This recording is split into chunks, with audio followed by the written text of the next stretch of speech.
Você precisa ter ouvidos espirituais para ouvir o que Deus está falando. Quem tem ouvidos para ouvir, ouça o que o Espírito diz à igreja. Deus sempre fala conosco, às vezes não conseguimos ouvir, não conseguimos entender.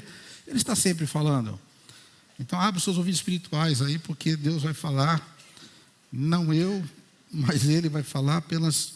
Estamos aqui como instrumentos de Deus, para trazer um recado de Deus, a palavra simples, mas ela é poderosa, porque é a palavra que criou o universo, é a palavra que te libertou, que te salvou, é a palavra que veio para te curar, como foi pregado já hoje, né?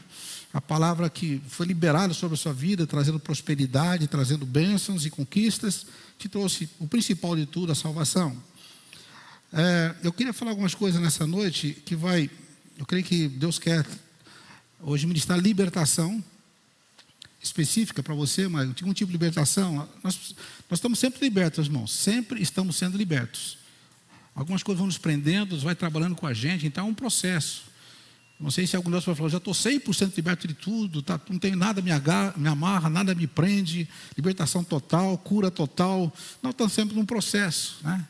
Sempre é assim. E hoje você veio para mais um degrauzinho nesse processo, tá bom? Tá? Quando a gente fala que você precisa se libertar de algum espírito, há duas conotações. Uma que pode ser um espírito maligno que alojou, que está te oprimindo, que está, possuindo e precisa ser expulso. É um tipo de espírito que entra nas pessoas, que pelas umas brechas, umas portas que são abertas, que tem que ser fechadas, tá? Isso acontece. Mas há um tipo de espírito que a gente não expulsa, porque não é um demônio especificamente, mas algo que, algum tipo de argumento, algum tipo de pensamento que vai se solidificando e arraigando em você. Alguns chamam de fortalezas na mente, e você então passa a pensar daquele jeito.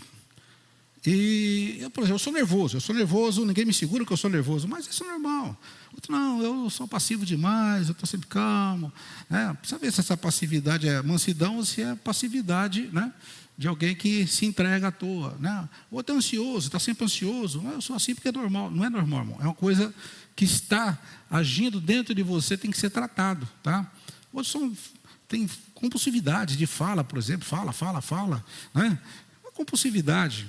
Nem sempre é expulsar um demônio de compulsividade, mas tem que ser tratado isso. E outras áreas de compulsividades, que há muitas, que estão por aí, fobias, e principalmente coisas do caráter, ou coisas da nossa atitude, de hábitos, que nós adquirimos. Por exemplo, um dos hábitos é a murmuração, reclamar, hábitos de reclamar, está sempre reclamando. As pessoas são muito negativas, estão sempre achando que dá errado, são sempre pessimistas. Não vai expulsar um demônio de pessimismo, mas o diabo vai usar essa atitude, esse sistema de pensamentos para oprimir a pessoa, para escravizar, para atrasar a vida dela.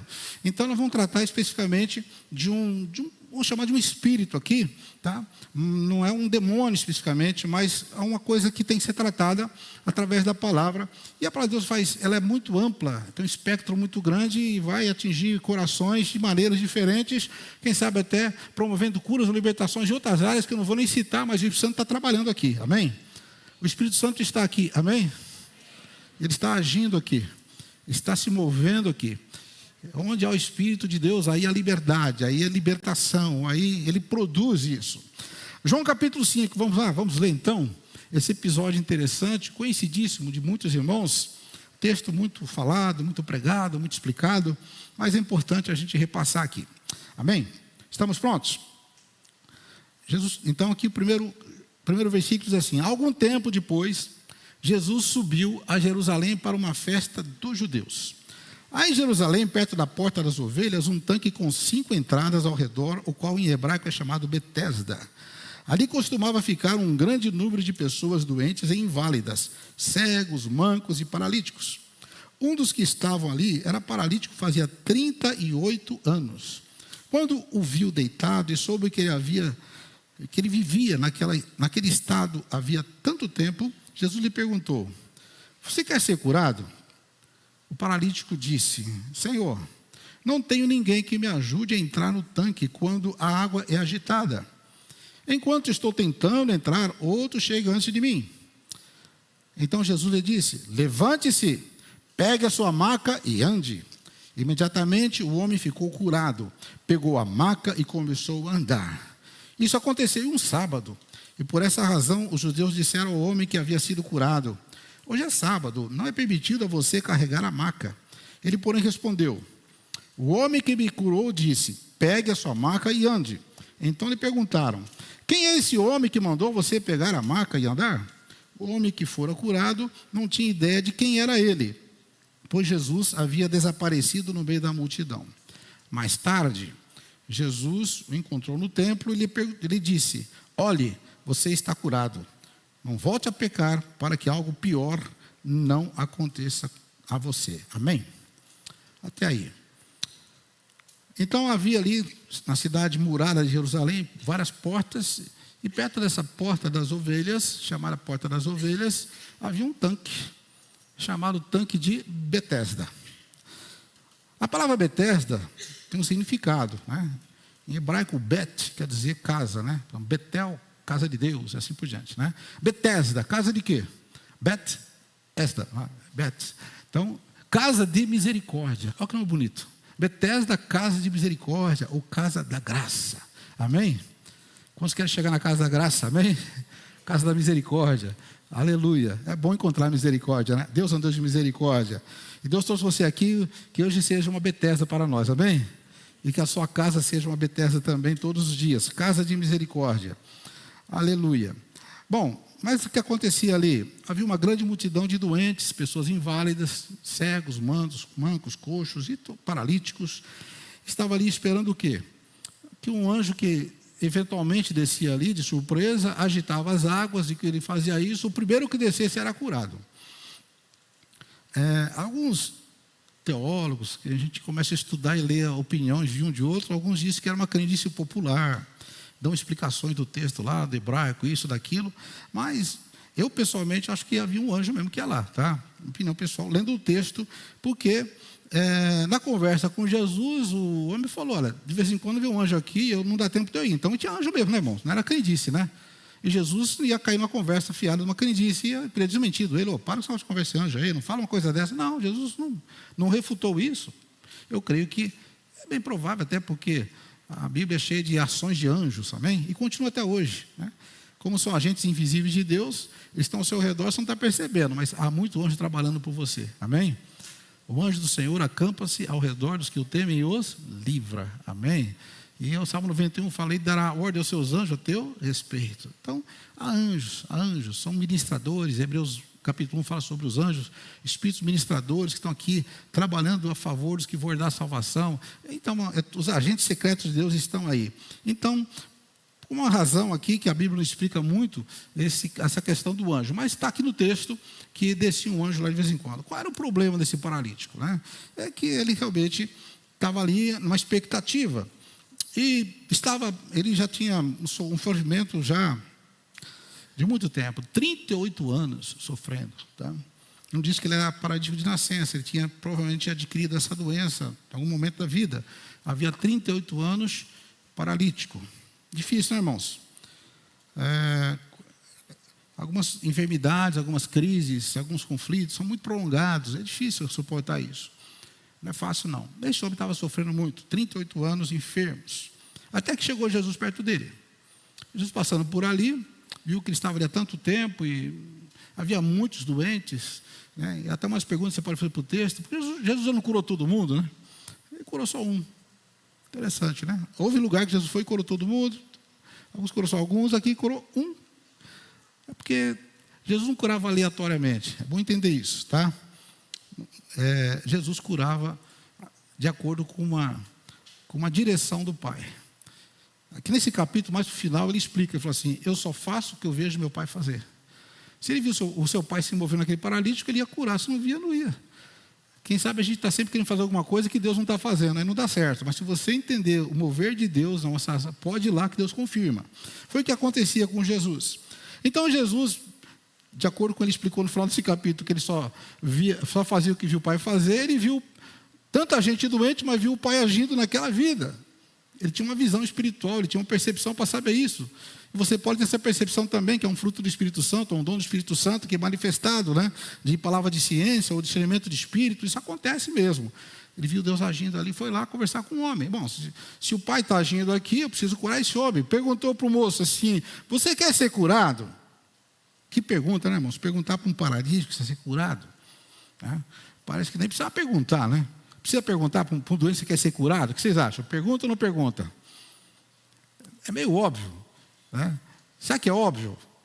Vocês vão ver que não é óbvio, porque muitas vezes a gente não quer ser curado. Por alguma razão, a gente se acomoda com a doença. Nem sempre, lógico, quando eu falo de uma paralisia, mas outros problemas. Há uma crise no casamento, mas você não quer mudar isso, não. Há um problema lá e você não quer mudar. Porque para mudar você tem que mexer algumas coisas, renunciar a algumas coisas, tem que se arrepender. Então, nem sempre a gente quer mudar, gente. Nem sempre.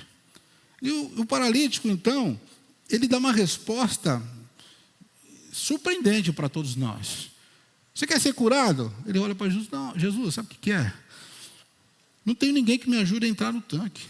Sempre alguém chega primeiro. Ele podia ter respondido, sim, eu quero ser curado. Não. Sabe o que acontecia ali? Ele mostra o quê? Um sentimento de vítima, de autocomiseração. Senhor, está vendo? Eu sou um coitado. Além de ser paralítico, ninguém me ajuda. Quem sabe podia estar curado, mas ninguém me ajudou. A culpa é dos outros. Além de eu estar com um problema, ele tem as pessoas que não fazem nada por mim. Então, esse sentimento de vitimização, de vitimismo, de autocomiseração, ele é quase que inconsciente nosso. A gente, às vezes, é natural a gente, olhar para as circunstâncias e não admitir os nossos erros, os nossos problemas. A gente começa a culpar a esposa. Meu casamento está bem, porque você não conhece esse meu marido. Mas você quer melhorar, mas você não conhece a minha esposa. Se eu soubesse que eu passo em casa, né? Eu podia melhorar profissionalmente, mas meu patrão, com esse não dá. E o meu colega de trabalho? E o meu ambiente ali? Sabe? Então a gente está sempre culpando algo, ou alguém, ou uma circunstância, para a gente não melhorar, para a gente não ser curado, para a gente não progredir. E além de culpar, isso vai amargando, vai gerando dentro de nós uma amargura, vai ficando amargo, vai ficando aquela coisa, que vai adoecendo você na alma, tá? Então, atribuímos nossa condição a outras pessoas, a outras circunstâncias. Ficamos até esperando que as pessoas resolvam nossos problemas. E é natural, né, irmãos? Infelizmente, isso é natural. Natural, não da nova criatura, né? Mas da velha criatura. Vê lá como pecou, a primeira coisa foi culpar alguém. Deus chegou cobrando do Adão. Adão, o que você fez de errado aí? Senhor, não dá bronca em mim, foi a mulher. Não é assim? Ô mulher, o que você fez de errado aí? Assim, o senhor botou a serpente aqui, por isso que aconteceu esse problema. Então, sempre lá no começo, o pecado faz a gente desviar o problema, os olhos da raiz do problema que somos nós e colocar nos outros. Essa vitimização, essa autocomiseração é um problema mundial, né? Então, não estou aqui dizendo que especificamente um ou outro tem, nós todos temos. Agora, isso vai se avolumando, isso vai crescendo, tem que ser tratado. E como assim, é como se fosse um espírito mesmo que age dentro de você.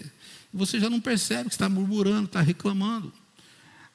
E essa posição, né, de vitimização, ela vai nos afastando das pessoas, ou vai dificultando os relacionamentos, nos dificulta na dificuldade. É difícil ajudar alguém assim. Nós trabalhamos na área pastoral, de aconselhamento, e trabalha muito com casais, né? Eu estou tentando lembrar alguma vez que, tratando um casal, que alguém falou assim, pastor, eu estou com um grande problema no casamento e o problema sou eu. Já viu alguém assim? Eu quero encontrar alguém que viu que eu sou o problema do meu casamento. Pastor, eu vim aqui te contar um negócio. Você não sabe o que eu passo em casa. É a minha mulher. E conta uma história que ele fala assim, realmente, não dá para ficar essa mulher em casa. Aí eu vou falar com a mulher, falo, pastor, mas você precisa ver meu marido. É insuportável. Aí eu vi na história e falei, realmente é melhor você parar, porque esse cara não dá para conviver. Ninguém chega falando assim, eu sou o problema. Eu sei que normalmente ambos têm um problema, né? Mas quando você só olha o problema do outro, não vai encontrar uma solução. Então essa vitimização, eu sou vítima de um casamento infeliz, vítima de uma sogra, vítima de um sogro, vítima de uma profissão que não dá dinheiro, a gente começamos a reclamar. Veio a pandemia, e reclama da pandemia, né? A pandemia acabou com isso, com aquilo, mudou. Gente, nós estamos vivendo agora pela fé, amém? O justo virá da fé. Foi falado em fé. A fé é positiva, a fé crê em Deus, a fé sabe que Deus vai agir. A fé crê que Ele está no controle. E se Ele está no controle, eu não vou ficar murmurando, reclamando, olhando para o chão, vou olhar para o alto, amém? Eu olho, não, o socorro vem de lá, vem do céu, eu creio nele. Aí você, em vez de ficar culpando as pessoas, você então olha para si mesmo e faz o que está em Lamentações capítulo 3:39. Eu vou ler aqui. Quando Jeremias viu um caos em Jerusalém destruída, toda Judá, enfim, levados cativos para a Babilônia, os que sobraram, todos morreram à espada, queimaram tudo, queimaram os palácios, queimaram o templo, e estava aquele caos, e ele então só tinha queixa, murmuração. Sabe o que ele fala? Lamentações 3:39, na minha versão fala assim: por que se queixa o homem? Queixe-se cada um dos seus próprios pecados. Gente, queixe-se cada um dos seus próprios pecados. Essa versão está um pouquinho diferente. A minha só fica mais clara essa parte aqui, né? Então, queixe-se cada um dos seus próprios pecados. Quer dizer, a gente está sempre queixando que as pessoas falharam, o governo falhou, a igreja falhou. Queixe-se cada um dos seus próprios pecados.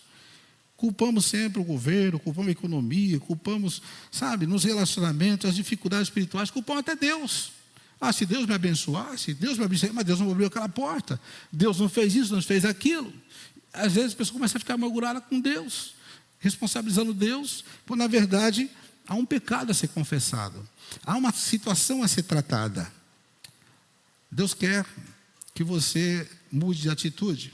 Aí Jeremias então, ele dá uma receita no versículo seguinte, versículo 40, ele fala assim: examinemos bem os nossos caminhos e voltemos para o Senhor. Amém? É necessário um autoexame. É necessário olhar para mim mesmo, meus próprios caminhos, eu tenho que me voltar ao Senhor. Onde eu errei? Por que eu errei? O que eu posso fazer de melhor? Nós podemos sempre melhorar, irmãos, sim ou não? Podemos melhorar. Nunca você está no máximo da perfeição, nunca você está no... Não, sempre há algo para melhorar. E se alguém está criticando, realmente, em vez de ficar magoado com as críticas, fala, bom, você está falando uma coisa criticando, pode ser que eu preciso melhorar, vamos ver que eu preciso melhorar. A gente precisa sempre melhorar, podemos melhorar. Estamos num processo de aperfeiçoamento na presença de Deus. Deus trabalha para isso, mas nós temos que ter a humildade de olhar para nós mesmos. O negativismo, ele gera sentimentos profundos,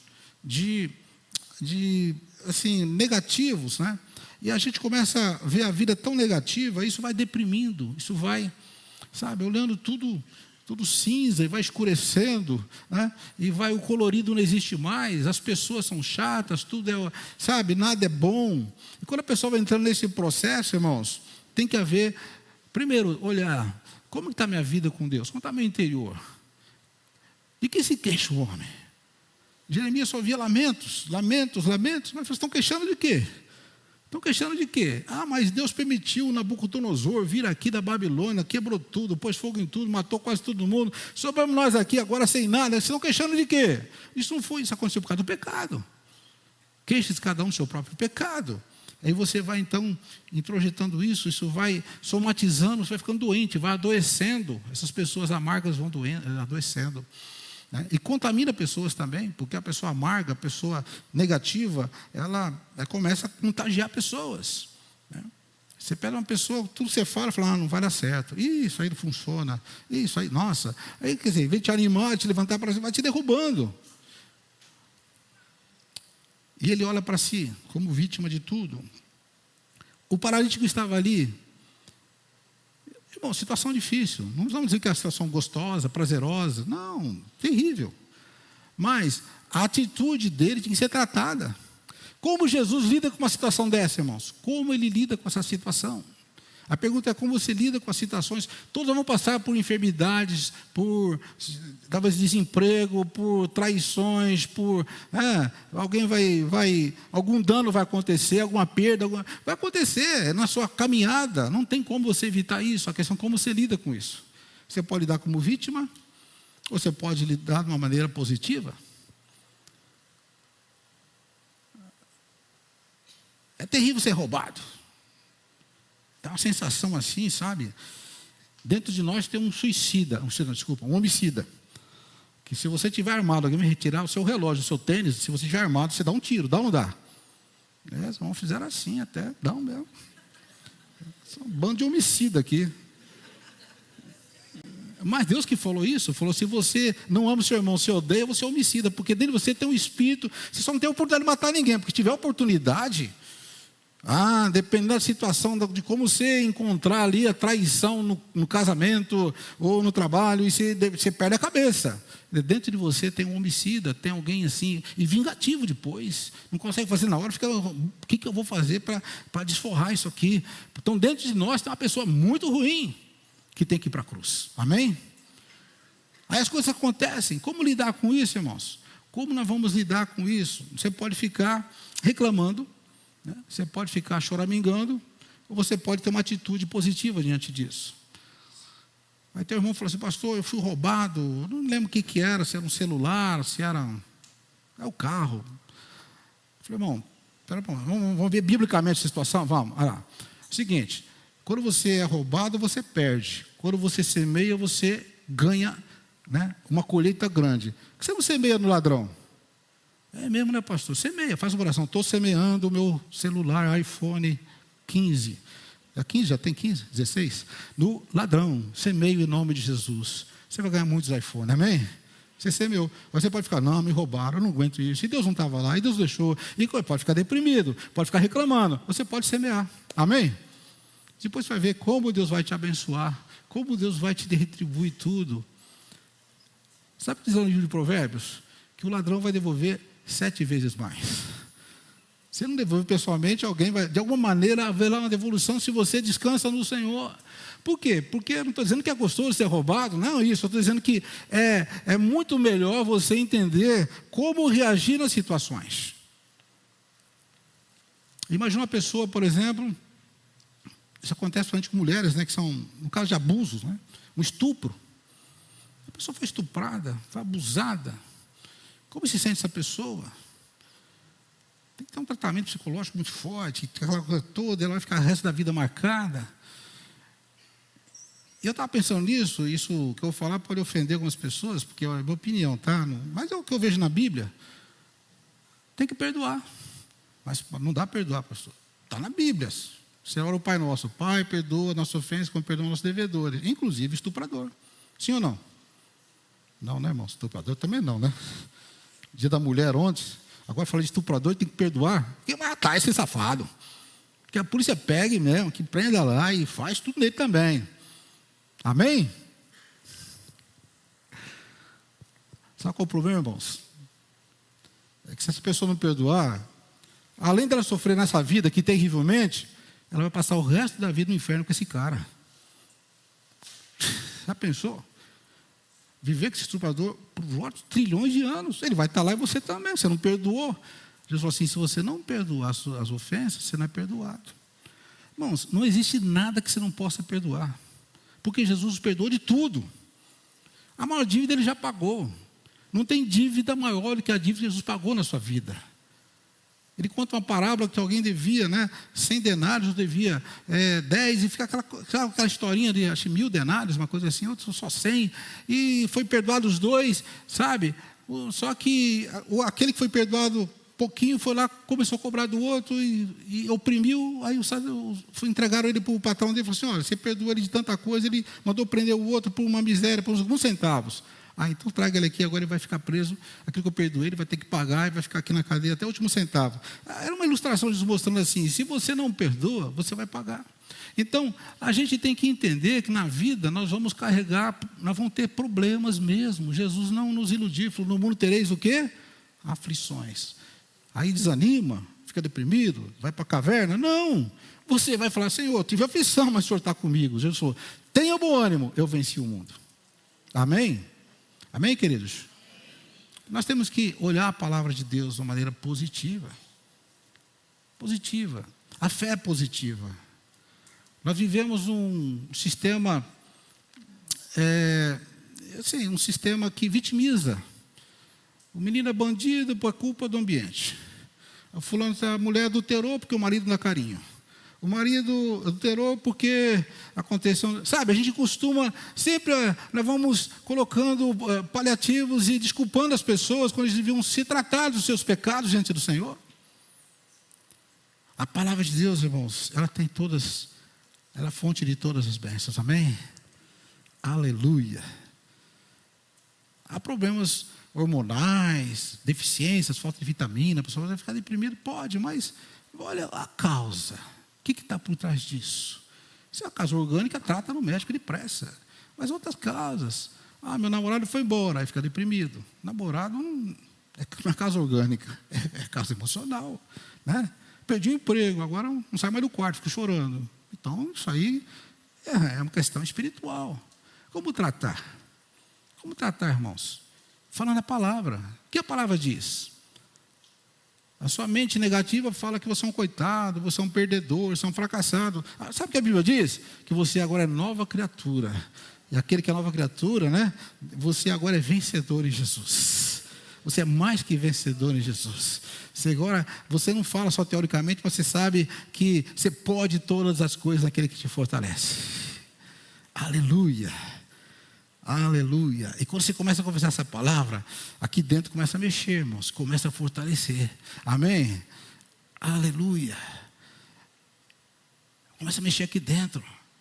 As pessoas conhecem a palavra, mas não é só conhecer a Bíblia, é aplicar a Bíblia com fé. A fé vem por ouvir, mas ouvir Deus na palavra. Se Deus não falar com você na palavra, você pode ler a Bíblia, não tem cura nenhuma. Fala a palavra, confessa a palavra. Confessa a palavra. Eu estou lembrando alguns casos aqui, por exemplo, eu fui visitar uma irmã uns anos atrás com a minha esposa. Falei, fulana está com uma depressão profunda, pastor, e agora? Não consegue nem sair do sofá, deitou lá e ficou lá. Nem vai para o quarto. Não consegue andar, não faz um café, não faz nada. Não, vamos lá visitar. Chegamos lá, como está a irmã lá? Estou mal, não falava, não sai a voz. Fala, irmã. Nem voz, irmã. Faz o seguinte, a senhora é de Jesus, a senhora é nova criatura. Deus está com você. Vamos lá ensinar a palavra? Comecei a ler a palavra e falar, repete isso, irmã, repete, fala mais alto, fala mais alto, fala mais alto. Você crê nisso? Aí eu creio. Vai crer mesmo? Crê. Olha, o Senhor é meu refúgio, minha fortaleza. Ele é minha salvação, Ele é minha cura. Vai falando. Sabe o que aconteceu? O marido dela tinha saído para fazer umas coisinhas lá fora e tal. Ele voltou. Cadê a fulana que está no sofá? Bom, está fazendo café. Amém? Uma semana no sofá, está fazendo café. Confessou a palavra, mas confessou com fé. Amém? Será que todo caso é assim? Não, mas esse caso foi assim. Então, que caso? Nós não podemos generalizar que tudo é isso, que tudo é espiritual, que tudo não é. Não, gente, vamos pedir discernimento para Deus. Discernimento é uma coisa importante para você orar, saber como orar. Porque Deus cura todas as enfermidades, amém? Deus cura todas as enfermidades, amém? Deus cura todas as enfermidades, amém? Mas tem umas que não, viu? Tem umas que não. Tem umas aqui que, olha, não adianta nem orar. No fundo, a gente não fala isso, né? Mas age assim. Por quê? Porque você não crê na palavra. E às vezes a causa do problema que tem que ser tratado, irmãos, a causa do problema. O médico que só trata o sintoma é complicado. Você está com dor de cabeça, dá um remedinho para dor de cabeça. Mas a causa da dor de cabeça, irmãos, tem que investigar. A pessoa está lá na cama estirada, não quer levantar. Por que ela está lá? É a questão orgânica, espiritual, emocional? O que é? Tem que investigar. Aí tem discernimento de espírito. Eu estava em Tocantins agora com minha esposa, em Palmas, ano passado, aqui em setembro. Fui pregar lá. Terminou o culto. Fala assim, pastor, essa moça aqui está muito doente. É mesmo? Moça bonita, tem uns 20 e poucos anos. O que é? Ela, cabeça baixa assim? Pastor. Muita depressão, 3 meses no quarto, não sai mais para trabalhar, não fala com ninguém. E ela não quis vir na igreja, mas como você é de São Paulo, de lugar, ela veio, né? Porque tinha um pastor de fora, tal, aquela coisa assim. Trouxeram ela bem na marra. E ela assim, nem falava. Eu olhei para ela, irmãos, fiquei pensando assim, Senhor, o que está acontecendo aí? O que está acontecendo? E Deus foi dando um discernimento rápido, muito rápido. Eu falei assim para ela, você não tem doença não, minha irmã. Tenho? Não, não tem. Tenho? Não tem. Sabe o que é? Você perdeu a alegria da salvação. E quem perde a salvação fica assim, vai murchando, murchando, murchando e seca. Você é salvo em Cristo? Eu sou. Tem que salvação? Ah, não sei. Se você morrer agora, está salvo? Ah, já nem sei. Falei, não é que você não sabe, irmã. Essa coisa que você deixou entrar por aí, foi tomando conta da sua mente, para você perder até a noção de quem você é em Cristo. Você é salvo em Cristo. Como você é salvo em Cristo, você vai orar comigo agora, tomando posse de volta da alegria da salvação. Irmãos, era um caso bem particular, porque tinha que discernir a causa. Tinha brecha ali, algum pecado, alguma coisa. Mas o meu caso ali era rápido, depois do culto, eu sou visitante. Falei, pastor, investigar depois. Pastor, depois você trata dessa situação aí. Mas eu tenho que tratar dela aqui para melhorar pelo sintoma, que ela vê que Deus está agindo. E aí, então, oramos com ela, aquela oração de confissão, refazendo essa aliança com Deus, pedindo perdão por ter deixado pensamentos negativos entrar dentro dela, que é pecado, né? Porque é pecado, você ficar achando que Deus não vai fazer, que Deus não quer, que ninguém te ama, isso é pecado. Então fala que é pecado, não fala que é um coitadinho. Tá? Jesus não falou que o cara é um coitadinho, só vamos ver aqui o que ele falou para esse moço aqui. Não tem coitadinho para Jesus, tem quem crê, é curado, e tem quem não crê, não é curado, só isso. Tá? Então, essa moça falou a palavra e foi embora para casa. Aparentemente não tinha acontecido nada ali na minha frente. No outro dia ela voltou para o culto com o semblante, e ela era levita, ela cantava no louvor anteriormente. Tinha até gravado o CD, sabe? No domingo ela estava cantando, louvando lá no púlpito. Acabou o problema. Amém? Voltou a ter ligação à salvação. Gente, nós temos que investigar onde está o problema. Porque esse caso aqui, é um caso sério. Vamos ver então o que aconteceu. Vamos lá. Aí Jesus, então, olhando para aquela situação de vitimismo, tudo e tal, de autocomiseração, não ficou falando, coitadinho, que pena, ninguém tirou, jogou o celular no tanque, o anjo passou direto. Não. Jesus olhou para ele assim, levanta-te e anda. Levanta-te, pega o seu leito e ande. Levante-se, pega o seu leito e ande. Deus exige uma ação, amém? Não fique preso ao passado, levante-se, sai dessa posição, sai desse lugar onde você está olhando o sofrimento, olhando a sua situação deprimente, ou a sua situação de miserável. Não, levante-se desse lugar, e isso te remete ao passado, onde você está preso ali, e pega o seu leito, sai desse lugar, sai desse conformismo, e ande, caminho com fé, amém? E assim Deus está falando para você nessa noite, toma o seu leito. Que leito é esse? É o leito onde você deitou ali, do comodismo, ou leito da preguiça, ou da reclamação, ou de achar que você é um coitado. Não, você é bênção na mão de Deus, você é filho de Deus, você foi escolhido, você está salvo, você tem a vida eterna, você tem o céu. Alegre-se na sua salvação, amém? Amém? Você sabe o que tem acontecido com a igreja ultimamente? Perdeu a alegria da salvação. Está triste por quê, irmão? Roubaram meu celular. Está triste por quê? Porque, sei lá, perdi um sapato. Coisa assim. Está contente por quê? Comprei um tênis de marca. A alegria é uma coisa, a tristeza, a falta da coisa. E a alegria, e como fica a sua salvação? Seus pecados foram perdoados. Todos os seus pecados, passados, presentes, futuros. Seu nome estava no inferno, foi riscado, foi escrito no livro da vida. Amém? Quanto vale isso? Vale você ficar alegre, pulando de alegria todo dia. Mas estamos aqui presos com uma coisinha, com outra. Eu ia pegar o ônibus já passou, e aí eu vou atrasar. A gente fica, sabe, e começa a murmurar, começa a reclamar. Quando você fala, Senhor, o Senhor está no controle de todas as coisas, eu te louvo, eu te agradeço. Glória ao teu nome, o ônibus passou, ou não me deram carona, ou furou o pneu do carro. Louvado seja o nome do Senhor. Amém? Temos que examinar nossos caminhos. Olha o que está acontecendo, irmãos. Temos que olhar o que está acontecendo. Jesus falou assim para um homem, aí no versículo mais para frente um pouquinho, ele fala assim para ele, olha, qual versículo que é? Jesus conta com ele lá no templo,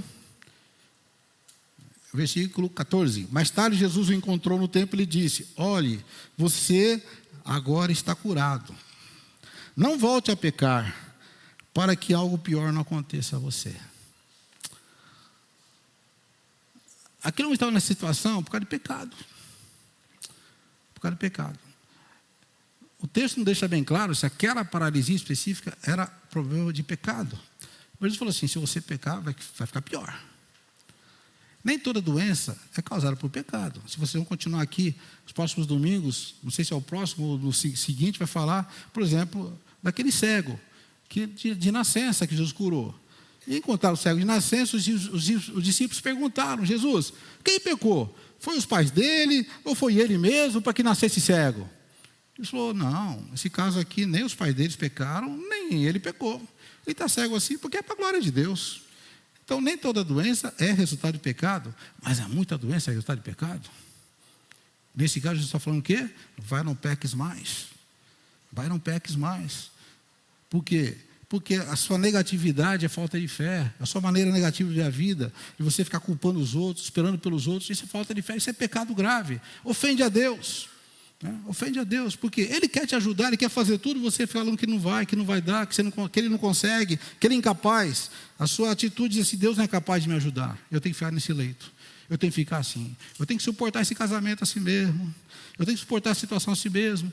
Mas você pode mudar a situação se você seguir o conselho de Jesus, que diz: levanta, toma o teu leito e anda. Amém? Atitude de fé, atitude de fé. Não é fácil ter atitude de fé, irmãos, não é fácil.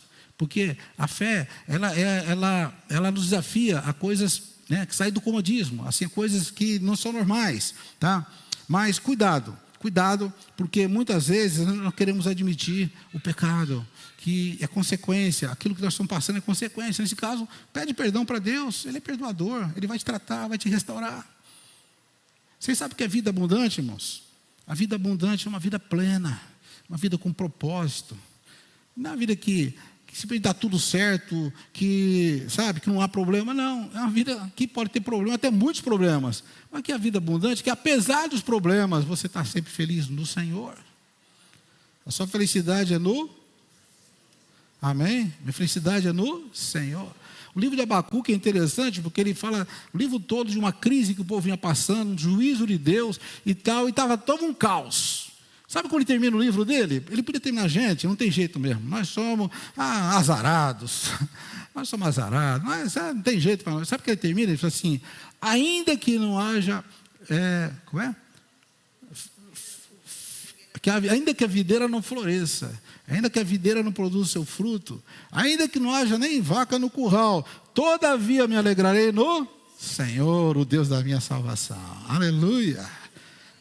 A videira, a figueira, o curral. Gente, isso não é legal ver tudo, mas independente disso, me alegrarei no Senhor. A questão: onde está a sua alegria? Onde está a sua alegria, meu irmão? Onde está? Está no Senhor? Alegre-se no Senhor. Amém? Aleluia. Você confia nas pessoas e elas falham, vai ficar mal mesmo. Mas não confia nas pessoas, porque maldito o homem confia no homem. A gente confia nas pessoas até um certo ponto, porque elas podem falhar. Se falhar, Deus não falha. Amém? Deus é fiel, Deus está no controle.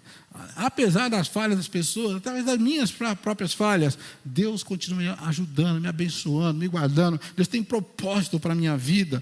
Então, a fé, ela é positiva, ela vê o que Deus tem para nós. Ela não vê o problema. Até a fé leva você a orar diferente. As pessoas oram de uma maneira assim, que elas atrasam a bênção. Às vezes você está atrasando a sua bênção, porque você começa a orar, por exemplo, você tem uma crise lá, sei lá, por exemplo, seu filho.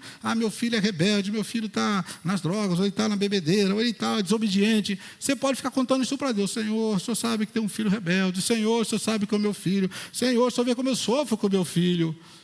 Aí Deus fica: coitado, né? Sabe que Deus fala assim? Deus fala assim: eu tenho um plano com seu filho, você não está percebendo? Eu tenho coisas boas para ele. Por que você não profetiza? Aí você começa a orar diferente. Senhor, eu te louvo esse filho, apesar de ser tão rebelde, o Senhor tem um plano maravilhoso para ele. Então eu vou começar a olhar com outros olhos agora. Eu já vejo um profeta de Deus, um homem de Deus, um bom marido, um bom menino, um moço honesto, porque ele nasceu para a tua glória. Sabe o que vai acontecer? Rapidamente você vai ver a mudança na vida dele. Então o pastor que passou por aqui uns anos atrás, ele contou a experiência pessoal dele. Pastor, o filho dele saiu de casa, o filho dele era do louvor, tocava, cantava, depois foi para o mundão. Montou uma banda de rock e foi lá fazer shows de rock. E era uma vergonha para ele: puxa, pastor, seu filho está na banda de rock lá, tocando as músicas lá, que fala um monte de coisa, que tem a ver com a palavra de Deus. E ele ficava assim agora, e ficava orando: Senhor, que vergonha que eu estou passando com o pastor, o Senhor está vendo como eu estou sendo envergonhado, as pessoas me acusando, como eu posso ajudar as famílias se meu próprio filho não está aqui, meu próprio filho saiu, e ficava lamentando, até que um dia ele com a esposa falou: espera um pouquinho, nós estamos orando errado. Nosso filho não nasceu para ser roqueiro, nasceu para ser um levita do Senhor, um servo de Deus. E aí nós vamos declarar agora, como orar, um diferente: Senhor, te louco, meu filho nasceu para a tua glória, ele é uma bênção, ele é um homem de Deus, não importa onde ele está fazendo o que ele está fazendo agora, o Senhor já está vendo ele no futuro, ele é uma bênção, eu te louvo, aleluia. O filho dele estava tão distante, nem ligava mais para eles, raramente ligava, ficava lá nas viagens dele. Imediatamente, no mesmo dia, o dia seguinte, ligou o menino, o rapaz ligou para casa, falou assim: mãe, você está orando diferente por mim? Que pergunta, né? Ô filho, que pergunta é essa? Você está orando diferente? Por quê, filho? Sei lá, mas eu estou esquisito aqui. Está estranho aqui. Resumindo a história, logo ele estava louvando o Senhor novamente, aquela banda se converteu e passou a louvar o Senhor. Amém? Ele contou aqui no púlpito. Lembra do Ed Smith, contou essa história aqui? Então, você tem que orar do jeito que Deus quer que você ore. Ore a bênção, não ore o problema Deus já sabe. Senhor, eu estou desempregado. Senhor, o Senhor sabe que tem 3 filhos para cuidar. Senhor, o Senhor sabe que tem dívida para pagar. Lógico que Deus sabe. Você conta isso para Ele. Mas conta o que você tem de promessa. Mas o Senhor é meu pastor e nada me faltará. A provisão de Deus. Você ora a palavra. Amém? Ora a palavra, irmãos. Confessa a palavra. Confessa a palavra. Gente, como faz? Eu fico pensando aqui, nós estamos aqui ouvindo a palavra, e não confessa a palavra. Fala só: como você está mal? Estou mal. Mas a palavra diz que você está mal, irmão? Quem falou isso? Você sabe que eu estou passando. A palavra não fala que você está passando, fala que você vai passar a partir de agora se você confessa a palavra. Irmãos, a confissão da palavra é a base de tudo. A base de tudo. Há uns anos atrás, eu tive uma experiência aqui também, interessantíssima. Estava aqui orando para as pessoas, uma irmã da igreja, que não está mais no momento, alguns conhecem ela, só a história, alguns já sabem do que eu estou falando. Falou: pastor, ora para o meu filho, está muito mal. O menino bonitão, assim, 17 anos, sabe, mal que eu. Eu falei: você está mal não? Estou, pastor, eu vou morrer. Põe a mão no coração: vou morrer. Vou morrer. Não vai morrer não? Vou. Eu vou para o hospital agora, vou morrer. A mãe falou: está assim, o dia inteiro falando que vai morrer, pastor.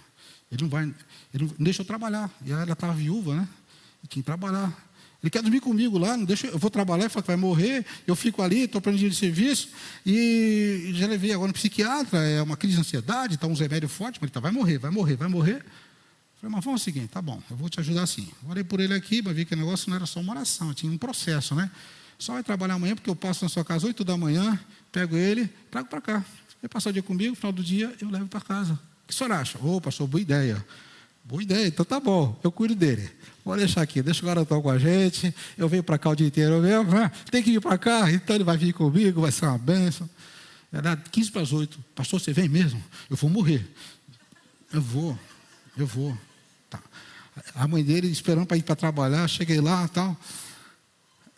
Botei no carro, no meio do caminho: pastor, tem hospital por aqui? Tem. Pode passar por lá? Porque eu estou morrendo. Põe a mão aqui, vou morrer. A mãe falou: o psiquiatra mandou tomar esse remedinho. Eu falei: tá bom, se mandou, eu vou tomar, né? Quem sou eu para mudar o diagnóstico lá? Crise de ansiedade, tá bom, toma. Né? Aí viemos para cá, levei na sala de oração, falei: você vai ler aqui, acho que era o Salmo 103, parece. Só esse salmo aqui, vai repetir, dia inteiro, repete. Eu vou ficar na minha sala. Você vai repetindo aqui e orando, e vai lá. Aí a pouco ele vinha para a minha sala: ora para mim que eu vou morrer. Não, volta lá. A semana assim, irmãos, eu ia buscar, levava para a casa dele de tarde, almoçava comigo aqui, tomava o remedinho que a mãe recomendou, mas foi melhorando. A palavra. 2 semanas depois já não ia mais morrer, só estava um pouquinho mal. Terceira semana estava batizado com o Espírito Santo. 4ª semana orando pelas pessoas, curado. Eu estudava no Jorge Street aí, estava no 3º ano do colégio técnico, ia perder o ano, que tinha faltado o mês inteiro, voltou, ainda conseguiu recuperar a matéria, passou de ano. Amém? Bênção de Deus. Simplesmente por quê? Porque entrou algo ali, né? Não é um demônio especificamente, mas o diabo ele usa argumentos. 2 Coríntios 10, versículo 4. Diz assim: as nossas armas não são carnais, mas poderosas em Deus para destruir fortalezas e todo argumento e todo sofisma que se levanta contra o conhecimento de Deus. Sabe o que está dizendo ali? É que essas fortalezas são áreas que o diabo vai se fortalecendo, vai se fechando. É como o inimigo entrasse aqui, né, no Brasil, um país estrangeiro, e fizesse uma fortaleza aqui, coloque seu exército ali dentro, e ele, daqui de dentro da nossa casa, começasse a destruir a gente. Então, ficaria dentro da nossa casa uma fortaleza do inimigo. E isso ia ser terrível contra nós, né? O inimigo de fora já é difícil, ainda abençoa dentro de casa. E assim é a nossa mente. O inimigo se aloja, faz uma fortaleza de pensamentos. Lê lá, 2 Coríntios 10, 4. As nossas armas têm que destruir fortalezas que são argumentos, que são... uma versão fala sofisma. Sofisma são meias verdades que ele coloca, que você é um coitado, que se não é isso, que se é aquilo, e você vai absorvendo isso, alimentando isso, e vai ficando adoecendo, e você precisa ter uma palavra para dizer: em nome de Jesus eu confesso a palavra, e essa fortaleza é uma fortaleza de mentira, eu destruo em nome de Jesus. Começa a falar o contrário, você é demolindo a fortaleza, até você falar: agora eu estou bem, agora eu entendi quem eu sou em Cristo. Quem eu sou em Cristo? Amém? Quem é você em Cristo? É um perdedor ou um vencedor? A irmã chegou na minha sala assim: pastor, você não sabe o que eu estou passando. Eu sabia, porque está difícil, meu marido me ofende, me xinga de palavrão, na frente dos empregados, que eu tinha uma pequena empresa, ele me humilha o tempo todo, eu sou sempre culpado de tudo que acontece errado, eu não aguento mais.